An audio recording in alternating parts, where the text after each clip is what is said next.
আসসালামু আলাইকুম। ফাতিহা আয়াত তাকে নিয়ে ইদানিং বেশ আলোচনা সমালোচনা হচ্ছে। সমালোচনা যদিও হওয়ার কথা ছিল না, কিন্তু কেন হচ্ছে? বেশ কিছুদিন আগের একটি ভিডিও নিয়ে তার সমালোচনা করা হচ্ছে এবং তার সাথে আবু তাহা আদনান সাহেবেরও সমালোচনা করা হচ্ছে। আমরা আজকে এই বিষয়ে আলোচনা করার চেষ্টা করব ইনশাআল্লাহ। তো চলুন এই আলোচনাটি শুরু করা যাক। তো চলুন আগে ফাতিহা আয়াত সম্পর্কে একটু জেনে নিই। ফাতিহা আয়াত একজন বাংলাদেশি, মাত্র 10 বছর বয়সে সে জাতিসংঘে ভাষণ দিয়েছিল এবং সে ভাষণে সে কোরআনের তাফসির পর্যন্ত করেছিল। জাতিসংঘের শিশু অধিকার নিয়ে তিনি কাজ করেন এবং এর পাশাপাশি বৈশ্বিক উষ্ণতা বৃদ্ধির ব্যাপারেও তিনি জাতিসংঘের হয়ে কাজ করছেন। তিনি কাজ করছেন জাতিসংঘের জলবায়ু পরিবর্তন বিষয়েও। সমালোচনা না করে আপনার গর্ববোধ করা উচিত ছিল, এত কিছু করা এই মেয়েটি একজন বাংলাদেশি মুসলিম। তার যে ভিডিওটি নিয়ে সমালোচনা করা হচ্ছে সেই ভিডিওটি ছিল তিনি আবু তাহা আদনান সাহেবকে তার লাইভ সেশনে দাওয়াত দিয়েছিলেন। তার লাইভ সেশনে তিনি আবু তাহা আদনানকে বলেছিলেন আলোচনা করার জন্য।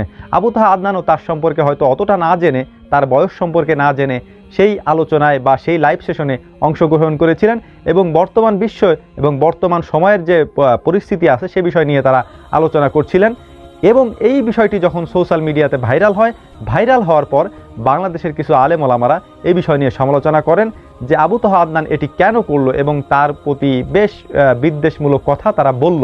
এটা আবু তাহা আদনান বলেই সম্ভব। এর কারণ হচ্ছে আমি যে গতকালকে না পরশুদিন যেন রাজকাহনে ডিবিসিতে একটা প্রোগ্রাম দেখছিলাম, সেটা হচ্ছে মুফতি ফয়জুল্লাহর, এবং সেখানে একজন নারী উপস্থাপিকা ছিলেন, আমি তার নাম নিচ্ছি না। এরপরে আমরা দেখেছিলাম কয়েকজন নাস্তিকের সাথে আল্লামা মামুনুল হকের একটি ডিবেট হয়েছিল, একটি টক শো হয়েছিল, সেখানেও একজন মহিলা বসা ছিলেন উপস্থাপিকা হিসাবে। এরপরে যদি আমি আপনাদেরকে বলার চেষ্টা করি ডক্টর জাকির নায়েকের কথা, তিনিও একটি প্রোগ্রামে একজন মহিলা উপস্থাপিকার সামনে বক্তব্য দিচ্ছিলেন এবং এরকমটা আমরা ডক্টর জাকির নায়েককে অ্যাভেলেবেল দেখে থাকি যে তিনি হাজার হাজার লক্ষ লক্ষ মহিলার সামনে বক্তব্য দিচ্ছেন। এটা নতুন কিছু না, এটা পুরাতন বিষয়।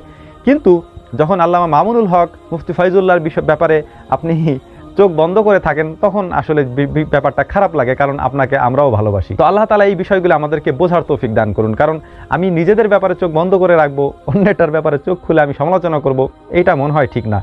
যদিও এই বিষয়টা আপনি যদি ইসলামের দৃষ্টিকোণ থেকে বলেন, ফাতিহা আয়াত সম্পর্কে আপনি একটু জেনে নেবেন।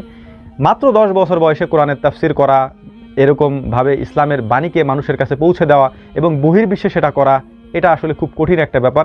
আমাদের প্রশংসাই করা উচিত ছিল তার সম্পর্কে, কিন্তু অজ্ঞতাবশত হয়তো আমরা সমালোচনাও করে বসেছি। হয়তো আমার এই বক্তব্য নিয়েও কাল সমালোচনা হতে পারে কোনো এক ওয়াজের মঞ্চে বা কোনো এক ওয়াজের মাহফিলে। স্বাভাবিক, এটা অস্বাভাবিক কিছুই না, কারণ আমরা হয়তো আমাদের দৃষ্টিকোণ থেকে জিনিসগুলো দেখার চেষ্টা করি, আমরা সমসাময়িক বিষয়টাকে চিন্তা করার চেষ্টা করি না।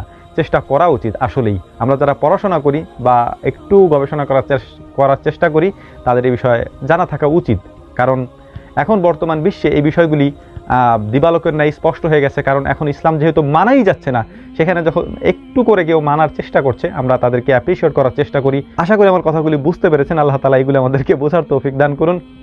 ওয়া মা তাওফীকি ইল্লা বিল্লাহ। নাসরুম মিনাল্লাহি ফাতহুন কারীব ওয়া আখিরু দাওয়ানা আনিল হামদুলিল্লাহি রাব্বিল আলামিন। আসসালামু আলাইকুম ওয়া রাহমাতুল্লাহি তাআলা ওয়া বারাকাতুহু।